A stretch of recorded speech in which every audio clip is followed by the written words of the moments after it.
Messieurs, mesdames, messieurs, puisque nous avons ici à la fois bien sûr des futurs étudiants, normalement, un petit sondage élèves de terminale actuels, combien sont-ils, où sont-ils, voilà. Ensuite, évidemment, il y a des parents qui accompagnent ou des parents seuls et qui viennent donc, vous venez tous pour ce débat qui est consacré donc aux études supérieures dans la filière droit et économie. Donc c'est notre sujet de cette matinée, enfin cette matinée, 1 heure et quart maximum de débat. Moi je suis un peu chargé de à la fois animer le débat, passer la parole, couper les paroles quand mes collègues sont un peu trop longs. Et puis bien sûr on va passer un temps aussi à vos questions. Donc préparez déjà vos questions. On va y consacrer pratiquement la moitié du temps. J'ai avec moi ce matin donc des établissements différents, intéressants, complémentaires, qui sont représentés donc ce matin, avec à ma gauche donc Madame, je vais prendre hop là, c'est vrai, mais attendez, Élodie Le Tombe, hein, voilà, qui représente la faculté libre de droit, qui est implantée à Paris, ici Moulineau, c'est ça? Voilà. Et à Lille. Madame Céline Combette, qui représente l'université Paris-Panthéon-Assas, Paris 2. Je repasse sur ma droite, et donc Madame Marie-Christine Cochipso, qui est docteur en droit et qui est nouveau doyen de la faculté libre de droit, d'économie et de gestion de Paris. Monsieur Thierry Rambaud, qui est directeur de la licence droit, sciences politiques de l'Institut catholique de Paris, je ne me trompe pas, c'est parfait, et donc moi-même je suis directeur de la faculté libre de droit, d'économie et de gestion de Paris, qui est un établissement qui a maintenant 46 ans et donc est implanté dans le 6e arrondissement. Un petit chapeau introductif pour vous donner quelques repères. D'abord, les études supérieures en droit et en économie, ça reste, depuis très longtemps maintenant, ça reste des filières d'études attractives. Si on regarde les statistiques du ministère de l'Enseignement supérieur, qui sont publiées tous les ans, globalement, en France, quel que soit l'établissement, en licence, donc les 3 premières années après le baccalauréat, on est vers 112, 113, ça dépend des années, 114 000 étudiants en droit. Un tout petit peu moins en économie. Si on y ajoute économie et administration économique et sociale, ça fait quand même un peu plus de 100 000 étudiants. Donc c'est des filières de licence qui accueillent un nombre important d'étudiants. Vous êtes tous maintenant familiarisés avec admission post-bac. Quand on regarde les vœux dans admission post-bac, c'est droit, économie, gestion, la filière qui reçoit le plus grand nombre de vœux. Hein, donc c'est une filière incontestablement attractive et qui reste durablement attractive. Si on rajoute, puisque après la licence, il y a le master, et on est quand même maintenant de plus en plus dans ce schéma qu'on vous expliquera de LMD européen, donc on est quand même dans la poursuite d'études longues dans ces deux cursus, dans ces deux filières de droit et d'économie. On va souvent quand même jusqu'au master, et là vous rajoutez encore pour le droit pratiquement 72, 73 000 étudiants, donc en droit, sur licence plus master, les 5 premières années après bac, c'est pratiquement 180 000 étudiants en France. Pas mal.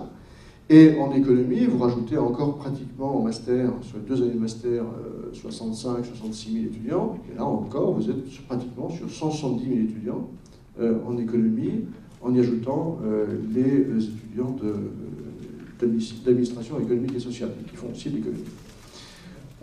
Donc voilà, un nombre important d'étudiants. Où est-ce qu'on fait des études de droit ou d'économie et gestion? Là encore, dans des structures assez différentes. Les grandes universités publiques, Paris 2 Assas par exemple, a des cursus de droit et de sciences économiques, mais aussi dans les structures privées, l'Institut catholique de Paris, la faculté libre de Paris et de Lille, la faculté livre de droit d'économie de gestion de Paris qui est représenté ici. Donc structures publiques, structures privées, qui ont bien sûr des caractéristiques différentes et qui vous offrent des environnements de travail différents aussi. Et c'est un aspect auquel vous devez être également sensibilisé. On fait des études de droit ou d'économie dans des filières longues ou courtes. On peut très bien faire du droit dans des IUT. On peut très bien faire de la gestion dans des IUT ou dans des BTS, filières courtes. Ce qui n'exclut pas d'ailleurs que d'une filière courte, on passe une filière longue. Ou on peut au contraire, d'emblée évidemment, s'inscrire dans une filière d'études longue, en se disant, ben, moi de toute façon je fais du droit et je vais jusqu'au Master 2. Je fais de l'économie, de la gestion, et je vais d'emblée, je vise d'aller jusqu'à Bac plus 5, Master 2. Voilà, donc un certain nombre d'éléments comme ça qui me paraît important d'avoir à l'esprit. Vous êtes dans une période de choix d'orientation. Il faut toujours vous dire que si vous êtes intéressé, si vous faites le choix de vous inscrire dans un cursus d'études de droit ou d'économie, de sciences économiques et gestion, ce sont des cursus qui, jusqu'à la licence, donc Bac plus 3, restent ouverts. Ce ne sont pas des cursus fermés. Donc vous pourrez encore faire d'autres choix après votre licence en vous inscrivant dans ce type de cursus. Et ça, c'est très important. Donc vous êtes dans une phase de choix. Continuez à vous informer. Allez interviewer des professionnels, un avocat, un juriste, un économiste, un gestionnaire dans une entreprise, quelqu'un qui fait du marketing, quelqu'un qui fait de la finance. Qu'est-ce que c'est que son job? Allez vous informer, interviewer des professionnels. C'est très important. Quand vous serez engagé dans ces études, notamment pendant votre cursus de licence, moi je vous conseille fortement de faire des stages, parce que c'est ça aussi qui va vous aider. Ce sont les cursus qui restent très généralistes en licence. Faites des stages, ça va vous aider à faire vos choix ensuite de spécialisation. Et puis, puisque vous êtes dans une phase de décision, et ce sera mon dernier mot, tous nos établissements font des journées portes ouvertes. Allez-y. C'est là qu'on prend la température de l'établissement, c'est là qu'on prend le temps aussi d'avoir des informations justes et complètes. Ok? Allez. Nous allons être galants, monsieur. Hein? Et donc, nous allons passer la parole, peut-être déjà à Madame Combette. Hein? Bonjour à tous. Alors, je vais me présenter très rapidement. C'est une Combette, je suis maître de conférence en histoire du droit. J'interviens donc à Paris 2, Panthéon-Assas. J'interviens dans des cours de L1, de L2, voire de M1, ce qui me permet d'avoir véritablement la connaissance de tous les étudiants. Étudiants que je connais d'autant plus, car je peux les recevoir également en entrevue au CIO de Paris 2, puisque nous avons un CIO et lors d'entretien, je peux voir ces étudiants. Alors, je vois les étudiants, mais je vois également les lycéens. Et ces lycéens qui viennent me voir ont tous une question, et je pense que vous la posez aujourd'hui, c'est est-ce que je suis fait pour faire des études de droit? Qu'est-ce qui permet de déterminer si on est fait ou pas pour faire des études de droit? Ça, c'est la question la plus fréquente qui revient. À cette question, bien évidemment, il n'y a pas une réponse type. On va dire que on peut donner quelques indices, mais ces indices, encore une fois, ils portent bien leur nom, c'est-à-dire ce sont des indices. Alors, qu'est-ce qui permet de déterminer si un étudiant est fait pour faire des études de droit? C'est tout simplement si cet étudiant, si ce lycéen, pardon, a un esprit de logique. La logique, si c'est un étudiant qui réussit bien dans les matières scientifiques, on peut dire que cette logique scientifique se rapproche de la logique juridique. Donc déjà, on a une première approche. C'est pas la seule approche. Donc certains, je vois, lèvent les yeux en l'air en disant « Oh mon Dieu, les mathématiques, c'est pas du tout mon fort, donc le droit, c'est pas fait pour moi ». Bien évidemment, non. C'est une première analyse. On peut dire également qu'un bon juriste, c'est un lycéen, pardon, qui va avoir le goût d'apprendre, le goût également de la littérature. Les étudiants en L réussissent bien généralement dans les filières droit parce qu'ils savent rédiger. Donc un étudiant qui a un certain esprit logique, un étudiant qui sait rédiger, on on peut dire que c'est déjà un étudiant qui peut envisager les études de droit et peut les envisager avec une certaine positivité. Alors ça, encore une fois, ce sont des indices. Un étudiant peut se révéler lors de ses études de droit. Alors que rien ne permettait de déterminer qu'il allait être bon pour ses études, on peut se dire, voilà, il a réussi en démontrant que le droit était fait pour lui. On a par contre l'effet inverse. Certains étudiants, certains lycéens qui sont dans une filière scientifique, qui aiment la littérature, etc., échouent en droit. Ils échouent en droit tout simplement parce qu'ils sont hermétiques à la matière. Échouer en droit ne remet pas en cause les qualités personnelles d'un individu. C'est simplement que le droit n'est pas fait pour lui.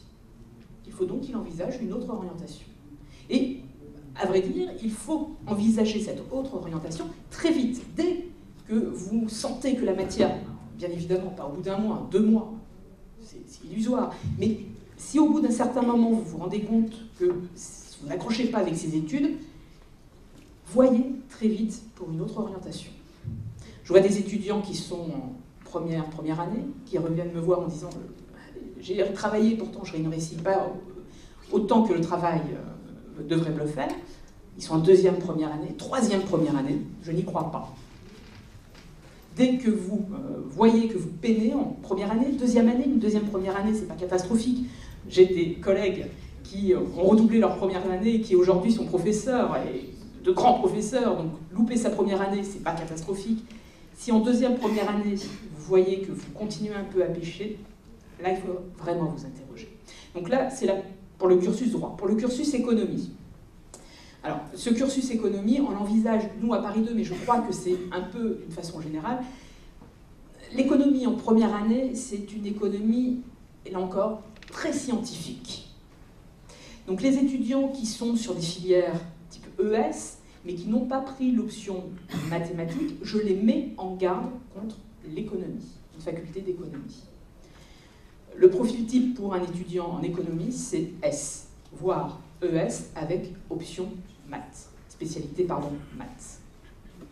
Je vois les étudiants en économie parce que j'interviens en histoire des faits économiques, et cette histoire des faits économiques est pour eux leur bouée de sauvetage, pour ces étudiants qui réalisent peut-être trop tard qu'en économie, l'économie telle qu'elle est abordée en première année, c'est une économie très mathématique.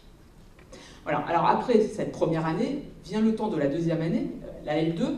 L2 la première année, c'est une année pour s'acclimater aux facultés de droit. C'est une année juridique, mais on ne va pas voir les véritables, on va dire, juristes. Par contre, en deuxième année, là, on commence véritablement à faire ses études de droit. Donc, la deuxième année est, à mon sens, la plus délicate d'un point de vue des études de droit. La troisième année est lourde. La quatrième année, vous êtes déjà dans l'optique peut-être d'une éventuelle cinquième année qui, là, se fait non plus d'un passage automatique sur passage automatique, mais se fait sur dossier. M2, uniquement recrutement sur dossier. Donc, pour avoir le meilleur M2, le M2 que vous souhaitez, bien évidemment, il faut construire son dossier universitaire dès la première année. Voilà. Alors, on organise également des passerelles notamment entre éco et droit. Je pourrais revenir dessus tout à l'heure si vous le souhaitez. Mais on organise également de la réorientation. Des étudiants qui, au bout du premier semestre, se rendent compte que justement les études qu'ils ont commencées ne sont absolument pas faites pour eux, peuvent se réorienter. Donc, on accepte des étudiants qui viennent de l'extérieur, mais on a également des départs de certains étudiants qui se réorientent dans d'autres filières. Je pense que j'ai fait une présentation générale, donc je préfère laisser la parole, et bien évidemment, je répondrai à toutes les questions que vous pourriez vous poser tout à l'heure. Merci.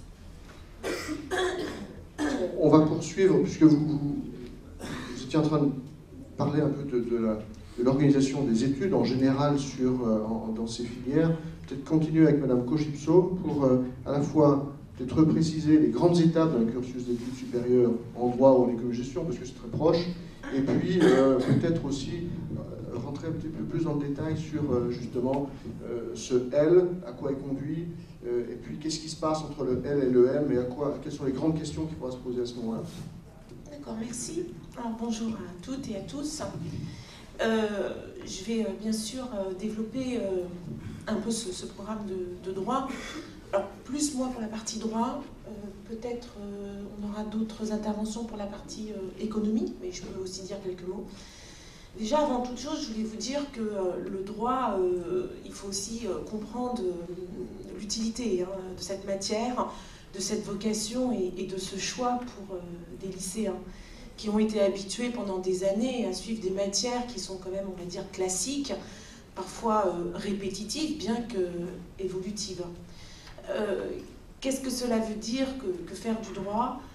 De manière très générale, bien sûr, c'est étudier des règles de conduite sociale, des règles de conduite d'une société, que ces règles animent les rapports entre des personnes privées ou même des rapports entre personnes privées, personnes publiques, telles que l'État ou une administration, ou même les règles entre les États eux-mêmes.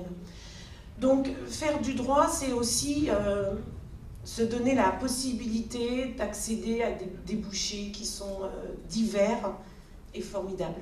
Alors, pêle-mêle, parmi ces débouchés, bon, vous savez très bien qu'on a le métier d'avocat, c'est classique. Quand on fait du droit, on dit, bon, je vais peut-être être avocat, mais on peut également être notaire, on peut également être huissier de justice, on peut même être fonctionnaire, on peut être juriste d'entreprise, on peut passer des concours, on peut même être commissaire de police, on peut être commissaire-priseur.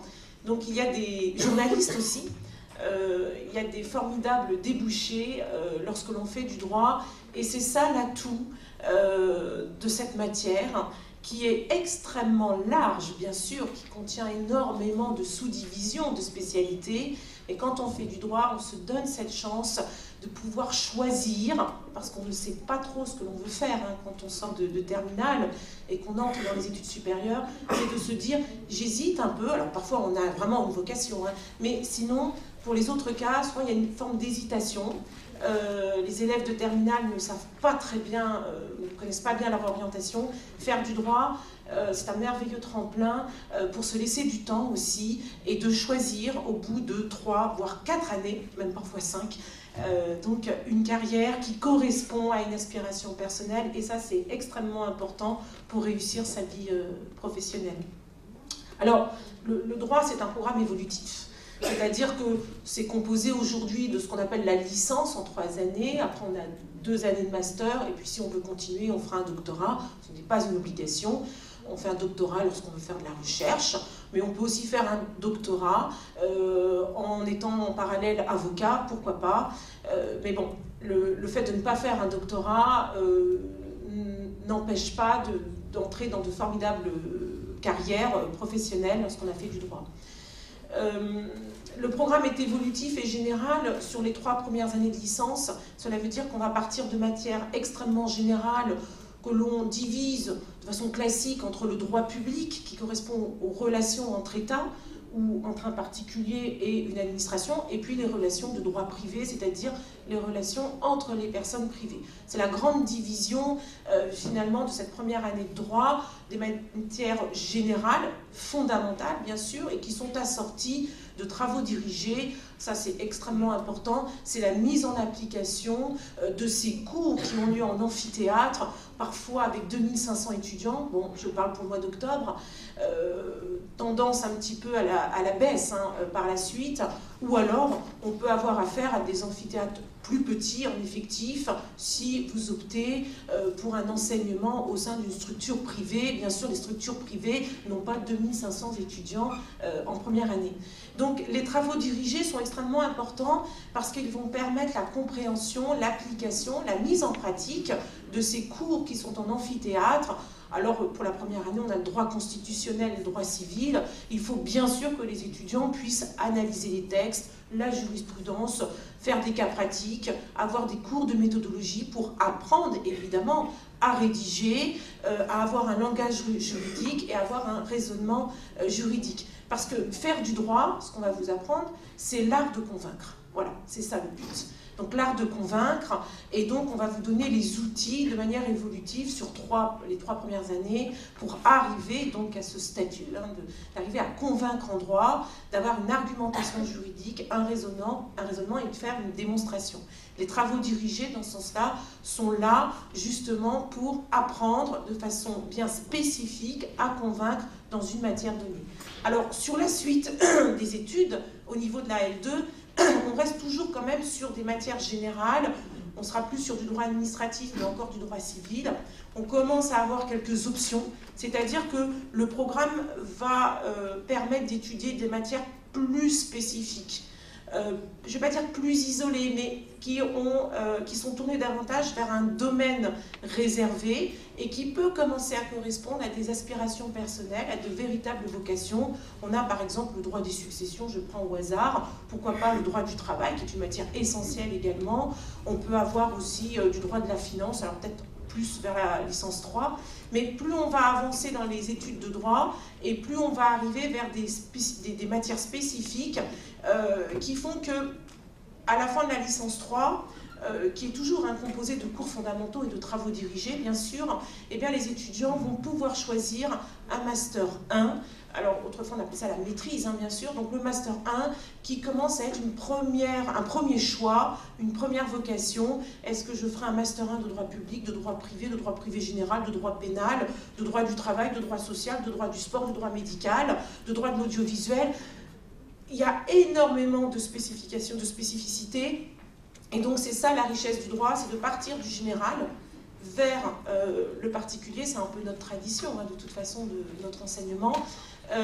Et de pouvoir se spécialiser dans une matière donnée. Vous avez des étudiants qui feront 3 années de droit et qui diront finalement je ne veux pas être avocat, je ne veux pas être huissier, je ne veux pas être notaire, j'ai envie de faire du journalisme. Les 3 premières années de droit sont extrêmement riches aussi en culture générale parce que le droit c'est aussi de la culture. Vous allez étudier les institutions, nos institutions en France, mais également les institutions européennes, les institutions internationales. On fait de l'étude de convention, on fait l'histoire des idées politiques. Donc il y a de la culture dans l'enseignement de droit. Et pour ceux qui veulent éventuellement intégrer ne serait-ce qu'un Master 1 sciences politiques ou même un Master 1 journalisme, les 3 années de droit sont essentielles. L'intérêt, vous le voyez tout de suite, c'est que si on fait 3 années de droit, on garde la possibilité de choisir. On n'est pas précipité dès le départ à se dire « il faut que je choisisse maintenant et je ne sais pas ». Donc on fait 3 années de droit. Si on veut continuer vers des carrières purement juridiques, on continue. Si on souhaite s'orienter vers un autre domaine, c'est absolument possible en ayant fait du droit. Voilà. Donc comment s'organise un petit peu le principe de ces études de droit avec des spécialités Master 1, Master 2. Alors là, évidemment, le choix doit être réel parce que quand on fait un Master 2, il y a beaucoup de Master 2, mais ils ont un domaine particulier prévu et donc on a des Master 2 qui sont formidables et qui permettent d'intégrer vraiment, d'aboutir à des débouchés professionnels extrêmement intéressants. Voilà, je suis désolée, je l'ai fait pour la partie droit parce que je m'occupe de la partie droit. J'espère que mes collègues pourront dire, ou même M. Ouaddar, quelques mots sur l'économie, parce que je sais que moi je suis économiste, on aura l'occasion d'en parler. Est également dédiée à l'économie. Madame Le Tombe, vous êtes vice-doyenne d'un établissement privé, et les questions qu'on retrouve souvent, c'est mais qu'est-ce qui distingue privé et public sur ce même type d'études? Est-ce qu'on fait la même chose? Est-ce que les contenus sont différents? Est-ce que les diplômes sont les mêmes? Enfin, tout un tas de questions que vous avez certainement beaucoup entendues et qui sont dans la tête de nos jeunes publics.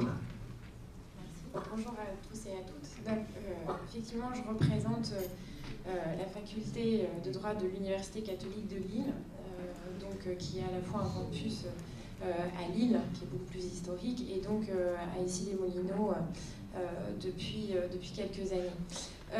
Par rapport à la question, effectivement, que vous me posez, puisque c'est dans la tête, c'est la raison aussi pour laquelle vous êtes là, qui est de dire qu'il faut choisir le bon établissement, et c'est vrai que je le dis à nouveau, surtout profiter des journées portes ouvertes qui sont organisées dans les différents établissements pour vous rendre compte justement de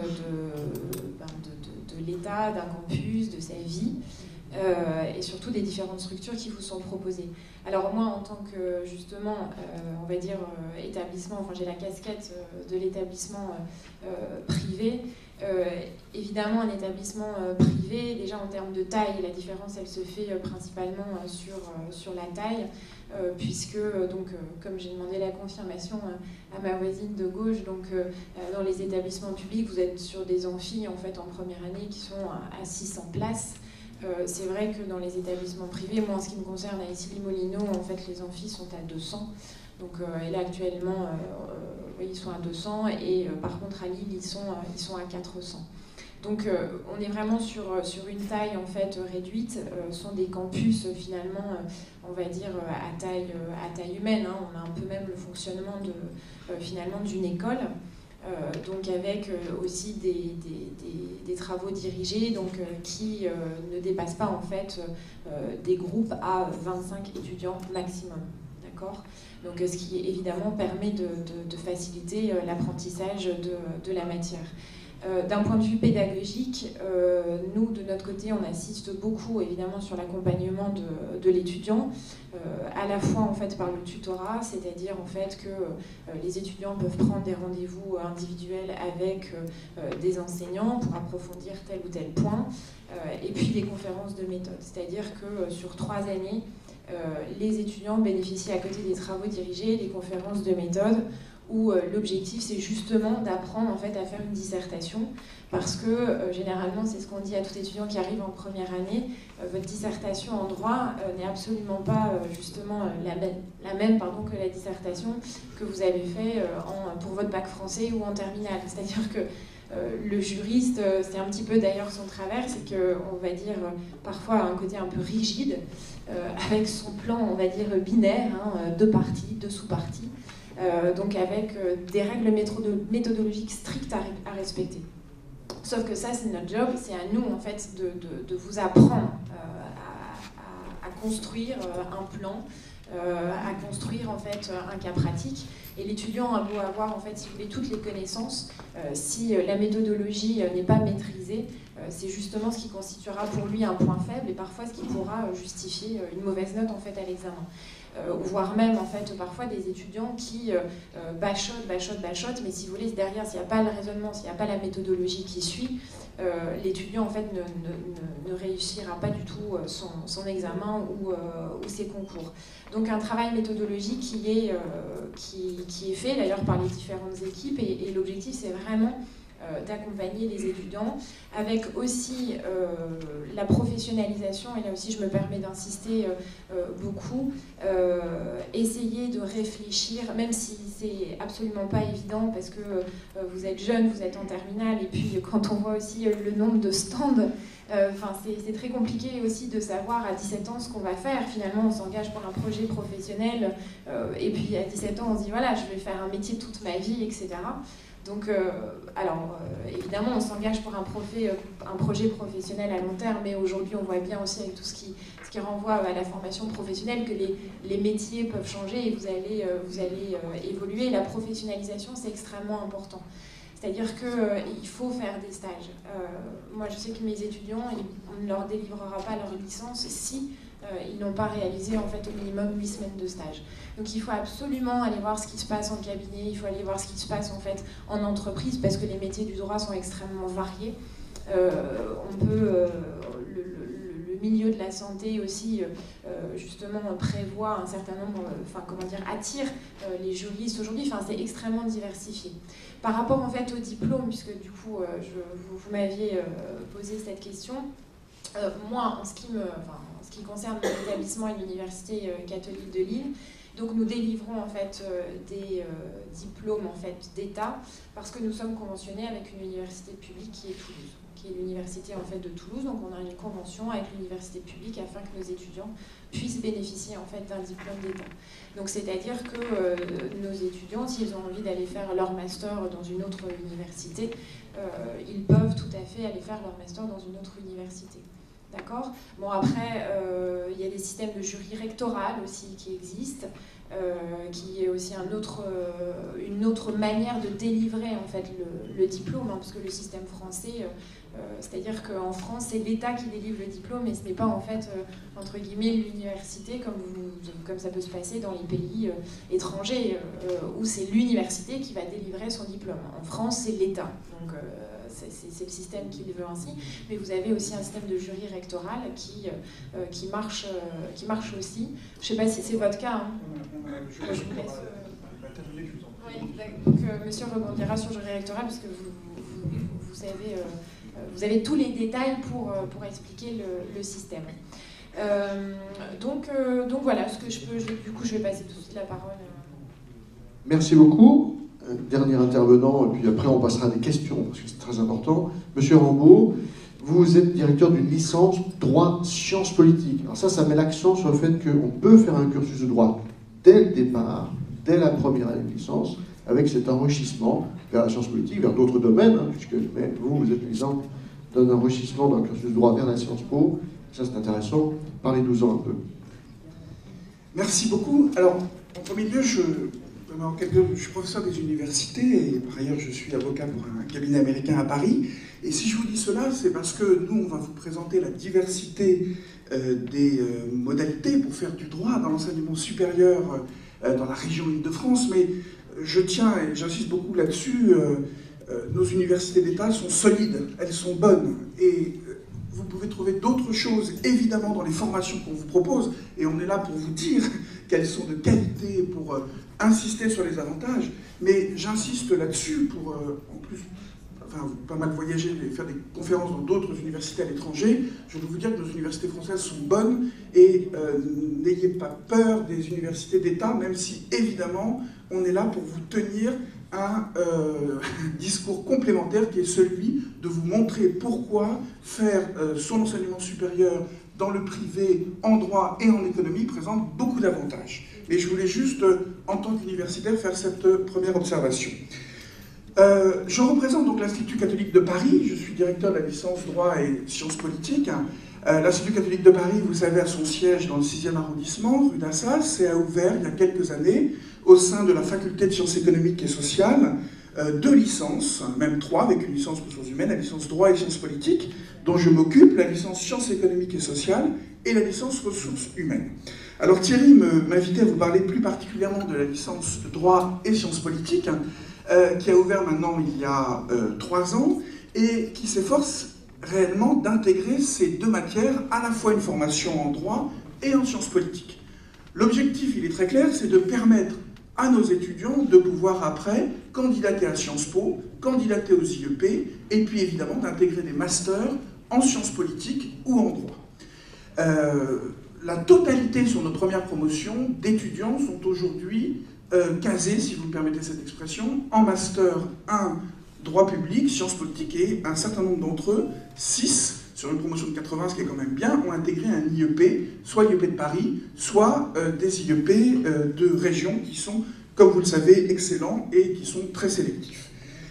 Alors, cette double formation droit et sciences politiques présente l'avantage d'être, et ma collègue le disait à l'instant, reconnu, délivré sous ce que l'on appelle le jury rectoral, c'est-à-dire que nous sommes en lien étroit avec le rectorat de Paris pour que la licence soit reconnue par l'État, ce qui nous impose un certain nombre d'obligations, puisque bien évidemment le rectorat demande qu'un certain nombre de cours soient pourvus par des enseignants-chercheurs, et par ailleurs, nous faisons appel à des praticiens du secteur privé ou du secteur public, un certain nombre de hauts fonctionnaires, notamment de Bercy, les conseillers d'État, même un ancien ministre de la Justice vient de donner des cours à l'Institut catholique de Paris pour faire partager leurs expériences aux étudiants de la licence droit et sciences politiques. Mais nous attachons aussi l'importance à ce que les étudiants soient confrontés à des personnes qui ont un doctorat, c'est-à-dire qui ont fait de la recherche et qui peuvent apporter leur savoir, leur expertise à nos étudiants. Alors, nous créons à partir de cette année, au sein de la licence, 4 parcours. Un parcours droit privé, un parcours droit public, préparation au concours d'administration, un concours sciences politiques, relations internationales, et une voie, dernière voie, 4e parcours, qui sera consacrée aux ressources humaines. Donc on essaye de tenir compte, parce que vous savez qu'il y a un nouveau référentiel qui a été adopté et que demande le ministère de l'Enseignement supérieur et de la Recherche, en demandant ce qu'on crée des parcours au sein de la licence, et c'est dans cette voie-là que l'on s'engage. Je ne veux pas être plus long, et bien évidemment, tous, nous souhaitons répondre maintenant à vos questions, si vous le souhaitez. Merci. Okay. Merci beaucoup. Moi, je vais dire juste quelques mots pour ceux qui s'intéressent plus spécifiquement aux études de sciences économiques et de gestion. Parce que là encore, on a, grosso modo, quel que soit l'établissement, on a quand même quelques grandes caractéristiques un peu générales et un peu standards.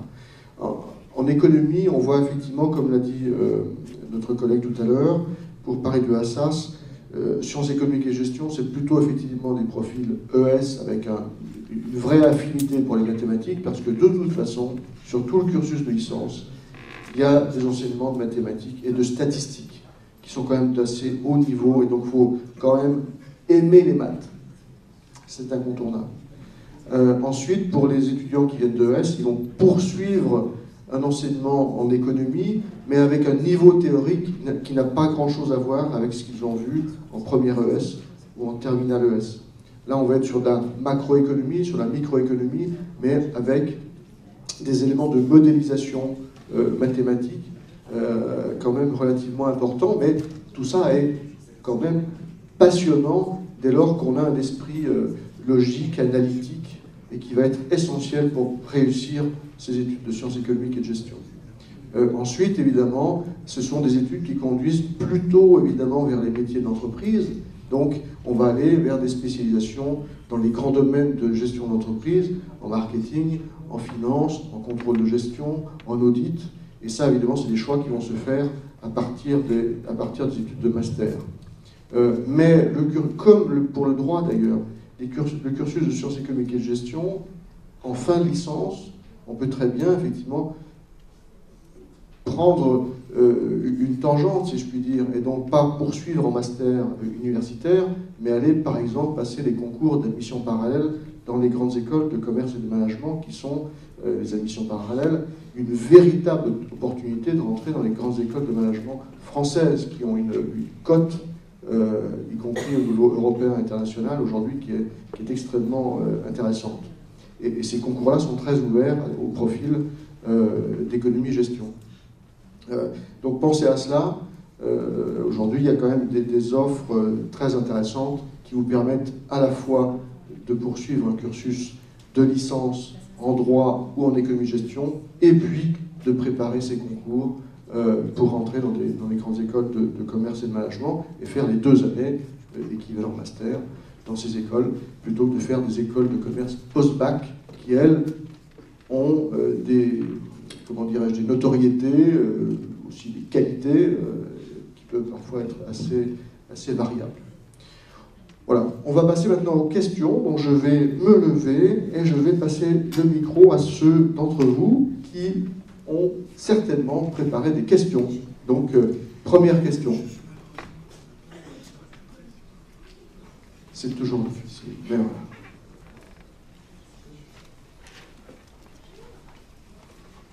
Bonjour. Une question aux 2 représentants des cathos, respectivement de Lille, ici, les Moulineaux et Paris. Il y a une précision par Paris qui n'a pas été apportée par Lille. Est-ce que les 2 cathos vont jusqu'en L3 et ne font pas M1, M2 ?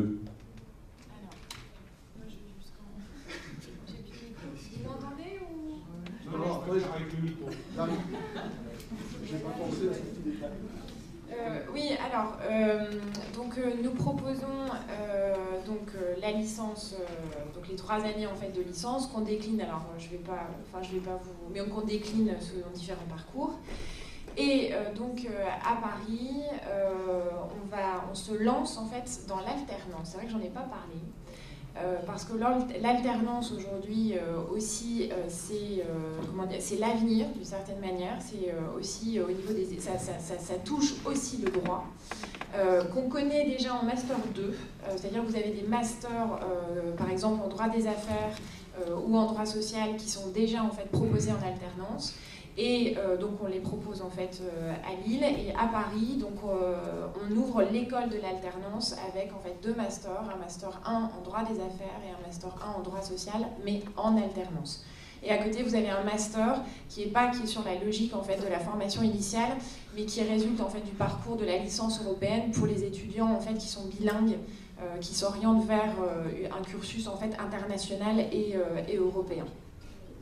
J'ai répondu à votre question? Oui. Autre question? N'hésitez pas, madame. Moi, je suis emballée par tout ce que vous avez dit. Il y a une chose qui m'inquiète, c'est que est-ce qu'il y a des cours de langue? Parce qu'on a quand même l'impression aujourd'hui que s'ils s'arrêtent de faire des langues au bac, il y a un petit souci, quoi. Effectivement, bonne question. Qui veut répondre? Monsieur Rambaud, allez. Oui, bien sûr, il y a des cours de langue et on a même 3 cours qui sont obligatoires en langue anglaise. Le cours d'introduction aux relations internationales est en langue anglaise. Et bien évidemment, ça s'accompagne de cours d'anglais renforcés et approfondis pour tous les étudiants. Alors on essaye de mettre en place même une LV2, je ne vous cache pas que c'est un petit peu plus compliqué parce que les emplois du temps sont chargés, mais en tout cas la LV1, anglais à 80% et un peu d'allemand, oui, bien sûr, je pense que mes collègues, je ne peux pas... Voilà, obligatoirement, La faculté de droit et d'économie du Paris, nous avons la LV1 et nous avons la LV2 dès la première année. On peut faire de l'espagnol, de l'allemand, de l'italien et du chinois. Voilà. Et en ce qui concerne l'anglais, nous préparons l'IELTS et le TOEIC. Oui, dans le programme, il y a forcément en fait un choix d'une langue, donc soit l'anglais, l'espagnol ou l'allemand, hors des parcours comme par exemple la licence européenne, où là on a des étudiants effectivement qui sont bilingues, c'est-à-dire que la moitié en fait des enseignements sont en anglais. Donc évidemment là, un étudiant qui ne parle pas couramment l'anglais, on ne peut pas l'inscrire, enfin il ne peut pas suivre ce cursus. Mais de toute façon, tout étudiant suit nécessairement en fait, par semaine, je crois qu'il y a un volume horaire d'1h30 à 2 heures en fait, de langue sur tout son parcours et également jusqu'en Master 2. Donc on essaye évidemment de poursuivre l'acquisition en fait, de la langue. Je vais juste rajouter également, pour Paris 2, nous avons une langue obligatoire en première année, une langue optionnelle, et en deuxième année, on continue avec des langues chaque année. Et on a même un parcours de common law pour renforcer justement ce principe. Merci. Autre question? Madame? Quels sont les critères de sélection? Est-ce que les élèves doivent passer par APB? Quels sont étudiez-vous les dossiers? Qu'est-ce qu'un bon et un moins bon dossier? Là encore, je pense que tout le monde peut répondre. Je réponds pour le bon dossier. Qu'est-ce qu'un bon et un mauvais dossier? Le bon dossier, c'est surtout un dossier qui concerne un étudiant qui est extrêmement motivé. Voilà, chez nous, c'est comme ça. Évidemment, on exige tous le bac, mais un bon dossier, c'est un étudiant qui va s'engager, qui est prêt à s'impliquer, qui est motivé, on le ressent. Et, est-ce que vous les recevez? Alors, dans notre faculté, nous ne sommes pas APB, donc nous recevons les dossiers, nous les examinons, et ensuite il y a un entretien. C'est au cours de cet entretien que nous arrivons à voir si cet étudiant a une motivation, et si on peut l'aider, et s'il accepte cette aide, et s'il accepte d'être encadré, suivi. Donc ça, c'est un bon dossier. Voilà. Le bon dossier, c'est la motivation. Alors, nous sommes sur APB, donc ceux qui sont intéressés par l'Institut catholique de Paris, il faut l'indiquer sur APB. Nous avons à peu près 1200 dossiers pour chacune des licences. Nous offrons 150 places en première année pour chacune des licences, en tout cas pour droit et sciences politiques. Alors, évidemment, c'est un bon dossier au sens scolaire, ça on est plus que vigilant sur ce point. On demande aux étudiants une lettre de motivation et on attache aussi pas mal d'importance aux questions de solidarité éthique, puisque bon, l'Institut catholique de Paris, c'est aussi pour porter un projet éthique, un projet de solidarité. On insiste beaucoup auprès de nos étudiants sur le fait que être citoyen demain, ça implique un certain nombre de choix, de solidarité, d'éthique, etc. Évidemment, nos formations sont ouvertes quelle que soit la religion de la personne qui souhaite candidater, mais en tout cas, on met l'accent sur le fait qu'un projet éducatif est un projet global qui axe sur les projets de solidarité, notamment avec des pays à l'étranger, mais également en France, en soutenant un certain nombre d'associations qui portent des projets humanitaires envers les plus faibles.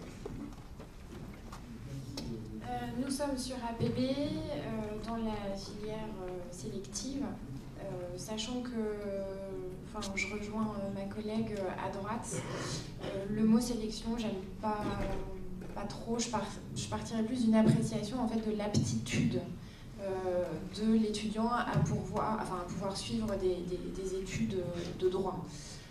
Donc c'est-à-dire regarder la régularité des notes, puisque c'est vrai que c'est souvent ce que je dis quand je rencontre des parents, c'est que même si vous avez en fait un étudiant ou un lycéen qui a un niveau, on va dire, moyen à 12-13, mais qui a une régularité dans le travail, c'est-à-dire ou qui est en progrès, ça m'intéresse à la limite d'autant plus qu'un étudiant qui est absolument pas régulier, qui a envie de travailler qui travaille quand il en a envie, qui est bon dans certaines matières et pas dans d'autres, qui est capable du pire comme du meilleur.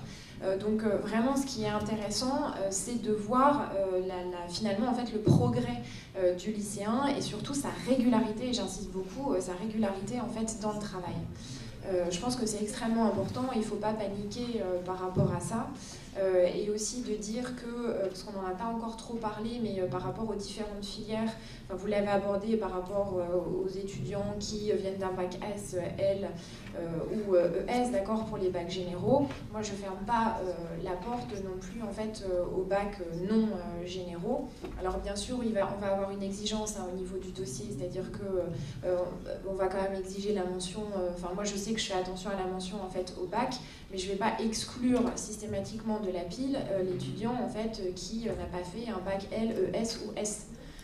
Parce que c'est aussi notre travail de pouvoir accompagner des étudiants qui ne viennent peut-être pas en fait, d'une filière générale. Et je trouve qu'on en parlait avec ma collègue à l'instant à gauche, on a d'autant plus, nous, de mérite à pouvoir, si vous voulez, accompagner des étudiants qui ne partent peut-être même pas en fait, avec les mêmes chances que les autres et de les faire réussir, sincèrement. Parce que si on a tous des étudiants avec des têtes super bien faites et les meilleurs, oui, mais si vous voulez, on n'a pas tant de mérite que ça, alors que notre travail aussi, qui est au-delà de nos matières, de nos compétences scientifiques, juridiques, je pense qu'on est quand même on trouve ça quand même chouette de pouvoir porter des étudiants qui, au début, ne partaient pas avec les mêmes chances que les autres, et quand on les voit arriver en 5e année, ou quand ils viennent vous voir en disant j'ai décroché le concours, l'examen d'entrée à l'école du barreau, ou ça y est, j'ai mon premier poste de juriste en entreprise, c'est super. Donc c'est plus, vous voyez, une aptitude. Moi j'envisage plus comme ça. Alors bien évidemment, pour nous, pour Paris 2, nous sommes sur APB. Alors il faut faire attention entre la procédure classique et la procédure avec les filières sélectives, justement, où nous avons un certain nombre de diplômes sélectifs, notamment le collège de droit. On a également des doubles licences, licence droit et histoire de l'art, droit et sciences. Pour ces doubles licences, notamment, il faut par contre déposer un dossier en plus d'une inscription APB.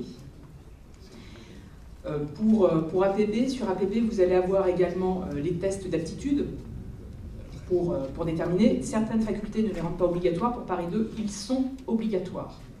Ils sont obligatoires pourquoi? Parce que c'est à partir de ces tests que nous allons départager les dossiers, puisque nous avons différents parcours. À Paris 2, nous avons le parcours classique, mais également nous avent le parcours réussite. Le parcours réussite, ce sont pour les étudiants dont le profil et les résultats que nous avons obtenus avec ces tests psychotechniques nous laissent à penser, on va dire, qu'ils risquent d'avoir des difficultés pour leurs premières années d'études en droit. Donc on leur propose le parcours réussite. Et ce parcours réussite est véritablement quelque chose de très intéressant, puisqu'on a fait un premier sondage à partir des résultats que nous avons obtenus, puisque ce parcours réussite est apparu maintenant il y a à peu près 5 à 6 ans.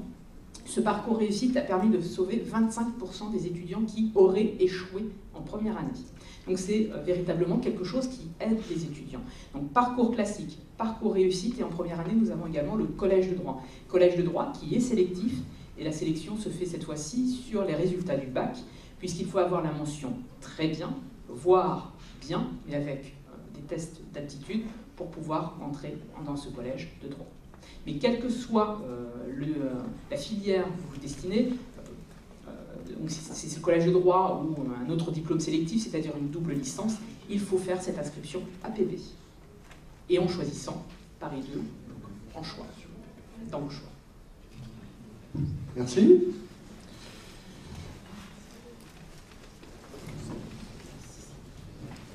Voilà. Bonjour, merci. On parlait d'admission. Est-ce qu'il y a des possibilités d'admission à partir en dehors d'APB, à partir de première ou deuxième année d'école de préparation aux écoles de commerce, par exemple, de classe préparatoire? Si. Donc, j'ai fait une classe de prépa. Est-ce que je peux effectivement revenir vers un cursus, ça, j'ai bien compris, vers un cursus de droit ou d'économie gestion? Alors, nous, on propose ce qu'on appelle la réorientation. Peut-être, est-ce que c'est ce type de passerelle que vous évoquez? C'est-à-dire un étudiant qui a commencé une classe prépa et qui se rend compte que cette classe prépa ne lui apporte pas, et j'en ai beaucoup qui viennent me voir justement dans le cadre de la réorientation. Donc on propose en effet une réorientation au mois de décembre. Dès le mois de décembre, un étudiant qui est en classe prépa peut venir nous voir, déposer un dossier de réorientation. Ces dossiers de réorientation, on en a à peu près chaque année entre 50 et 60. On est bien évidemment tenu par un certain nombre de places.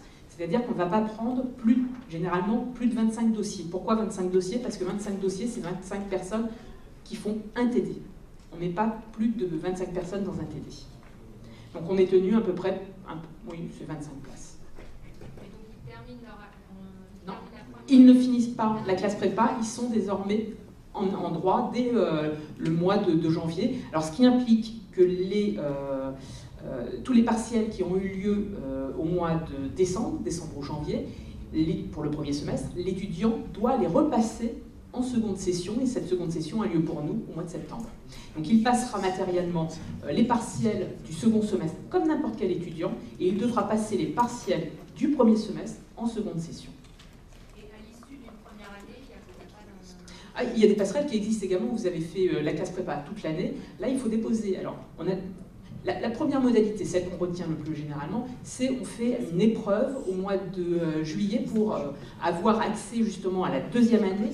Cette épreuve, je crois que c'est sur 3 matières: droit civil, droit constitutionnel et histoire du droit et des institutions. L'étudiant a le programme de ces 3 matières et il compose sur ces 3 matières, je crois que c'est 1h30 pour chaque matière. 1h30 droit civil, 1h30 droit constitutionnel, et c'est la même journée où il compose sur les 3 matières. S'il a 10 sur 20, il est admis à Paris. Je ne sais pas si vous avez ce même type de... Nous, les étudiants, donc, s'inscrivons hors processus APB, c'est un dossier qui est envoyé. Voilà. Donc, après, à Lille, je sais qu'on a des étudiants, notamment parce qu'on a une fac de médecine aussi, des étudiants qui échouent lors de leur première année de médecine. On leur propose, en fait, parce que, si vous voulez, il y a le système aussi des ECTS. Donc, s'il y a une première année où ils ont bien acquis leurs ECTS, logiquement, la passerelle aussi, elle doit pouvoir se faire. Sauf que un étudiant donc, qui a peut-être l'ensemble de ses ECTS en première année, arrivé en deuxième année de droit, au début, c'est toujours un petit peu compliqué en fait pour lui. Donc je sais qu'à Lille, on organise en fait une session d'adaptation en fait qui a lieu au mois de juillet, où on leur remet pendant 3 semaines, ils ont des cours en fait intensifs, et surtout aussi parce que, comme je le disais, la méthodologie qui est différente. Mais c'est possible, il y a pas, c'est pas fini, pas du tout.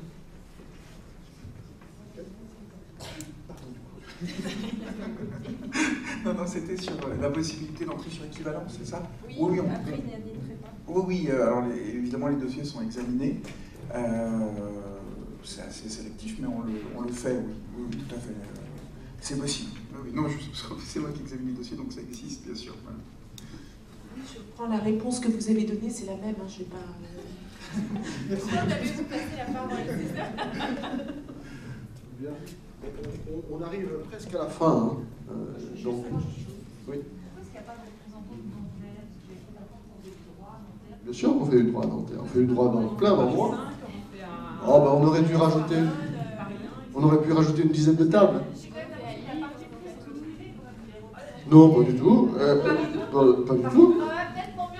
Madame, j'ai été vraiment très équitable. pense pas que notre représentante de Paris 2 s'estime... Oui, mais c'est la principale université. C'est la principale université. Allez, on continue. Monsieur, et après vous. Bonjour, je voulais savoir s'il y avait un critère académique d'admission. Alors par exemple, quelqu'un qui aura un bac de Créteil-Versailles, est-ce qu'il peut s'inscrire à ça, par exemple? Ça, c'est la sectorisation. Non? Hein? Madame, c'est vous un peu qui allez répondre. Hein? C'est vous, là. Pour le problème qui va se passer, c'est que sur APP, on va avoir une sectorisation qui va être quand même assez marquée. Ce qui veut dire que, par exemple, vous m'avez pris l'exemple de Créteil? Oui, enfin moi j'habite Boulogne, par exemple. Alors, je prenais Créteil parce que c'est un cas qu'on connaît bien, puisqu'il y a un accord entre l'Académie de Créteil et Paris 2, ce qui veut dire que les étudiants qui ont un diplôme de l'Académie de Créteil peuvent venir à Paris 2, s'inscrire à Paris 2, mais ils seront inscrits à l'antenne de Melun, par contre. Pour les autres, oui, ce qui parfois fait des détours assez importants, parce que j'ai des étudiants qui ont 1h30 de transport.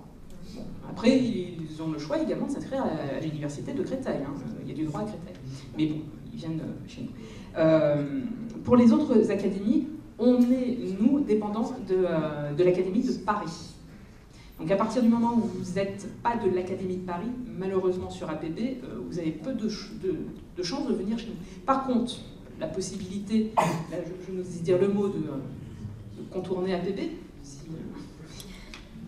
voilà, c'est de prendre, de prendre les filières sélectives, c'est-à-dire les doubles licences, droit, histoire, etc. Donc là, par contre, ce sont des très bons dossiers qui sont sélectionnés. Hein. On va sur les mentions bien ou très bien. Et ce sont, attention, il ne faut pas prendre le contournement, il est quand même risqué, c'est-à-dire que c'est échouer. Se dire, je vais prendre ces doubles licences pour entrer à Paris 2, c'est un gros risque. C'est un très gros risque. Bon, on n'a rien entendu. Hein. On n'a rien entendu. Pour les autres établissements, moi je réponds directement. Il n'y a pas de sectorisation pour les établissements privés, donc on accueille les étudiants qui viennent de partout, de Paris, de la région parisienne, de province, de l'étranger. Mademoiselle, madame.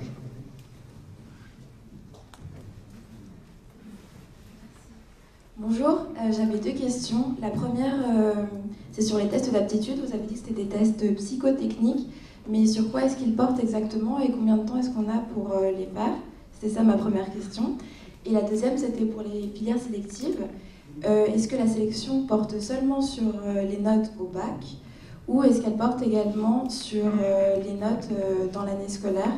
Et est-ce que, par exemple, avoir eu une mauvaise note, on va dire, au bac de français est rédhibitoire ou pas pour faire du droit ou de l'économie? Merci. Que de pression, quand même. Que de pression. Qui veut répondre? Il y a peut-être plusieurs réponses. Hein.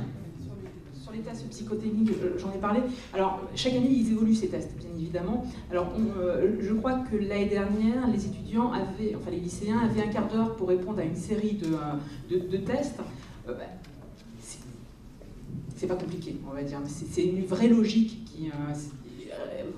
voilà, on va déterminer les étudiants qui sont aptes ou pas à faire ces études de droit. Et on prend en considération également les notes que vous avez eues, notamment les notes de bac de français. Alors pour répondre à votre seconde question justement sur les filières sélectives, alors chaque directeur de cette filière sélective, surtout pour les doubles licences, le collège de droit c'est vraiment quelque chose de différent, je reviendrai dessus tout à l'heure.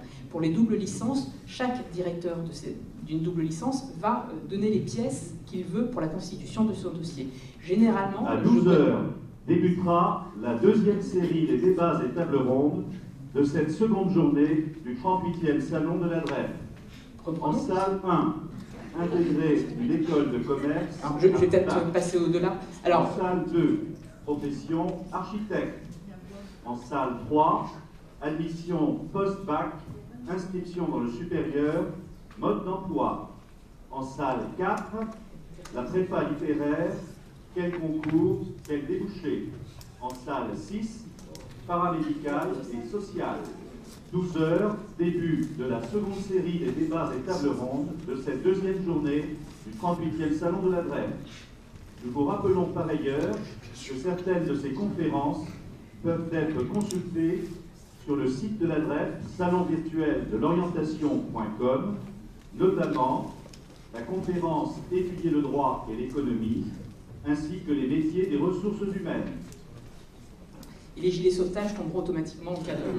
Alors, pour reprendre sur les doubles licences, donc chaque directeur va mettre en place les pièces qu'il veut. Alors, je vais prendre celui de droit et histoire que je connais un peu mieux. Droit et histoire notamment, on va demander les notes aussi bac, mais également de la première et de la terminale, de la première et de la seconde. Tout simplement pour voir l'évolution de l'étudiant. Comment cet étudiant se révèle devant ses études. Mais ce qui compte vraiment précisément, c'est les notes du bac.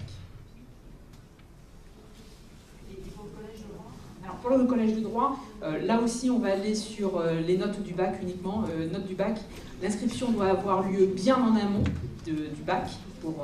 Et une fois que vous avez les résultats du bac, vous faites parvenir les résultats de celui-ci. Une dernière question. Attendez-moi. Attendez-moi. Non. Faisons un choix. C'est bien. Les tests d'aptitude, concrètement, on les trouve où et ils se déroulent dans quelles circonstances? Sur APB même. Sur APB. Alors comment les gens Quand ils se connectent, non? Voilà. Il peut y avoir des liens avec Paris 2, bien évidemment. APB peut renvoyer aussi de Paris 2 pour matérialiser ces tests d'aptitude. Mais après, c'est sur APB qu'on vous dira allez faire vos tests d'aptitude. Et on a droit à plusieurs fois ou pas? Alors, zut alors. Donc, c'est pas des tests auto-administrés sur Internet? C'est-à-dire un test auto-administré, c'est comme vous allez sur Internet et pendant 15 minutes, vous pouvez remplir sur Internet. Ouais. C'est ça. C'est le principe. Oui, absolument, c'est en ligne. On prend les dernières questions avant le déjeuner. S'il y a une dernière question. Il n'y a pas de dépasse. Ouais. Les résultats d'affectation d'APB, ils sont connus avant les résultats du bac? Non, parce que c'est pour, justement, quand on est dans La première vague, elle va être vers mi-juin. Oui, donc avant, donc en fait, les dossiers, c'est sur les notes scolaires et pas sur les résultats du bac. Oui, mais vous savez qu'il y a plusieurs vagues de résultats. La première vague, c'est mi-juin. Pour nous, on ne prend pas les résultats en considération. On prend les résultats uniquement pour les filières sélectives. Pour les autres, nous, on ne prend pas en considération les résultats. Non, après, les choix d'APB, en fait, c'est là pour moi, c'est côté compliqué de devoir mettre. On met des sélectifs, on va voir les résultats à certains moments. Là, il faut suivre une formation spécifique pour bien maîtriser la BD. Pour une faculté, pour être certain d'atterrir dans une faculté de droit, on va dire qu'il faut mettre 6 choix. Moi, je vous donne le conseil d'un père qui a fait ça pour sa fille sur APB. Ma fille n'a jamais utilisé APB, c'est son père qui l'a fait à sa place. Surtout, ne vous précipitez pas pour accepter un résultat. Attendez un peu d'avoir l'ensemble des résultats, en tout cas le plus grand nombre possible. Est-ce qu'il n'y a plus rien d'autre? On a fini? Vous avez toutes vos réponses?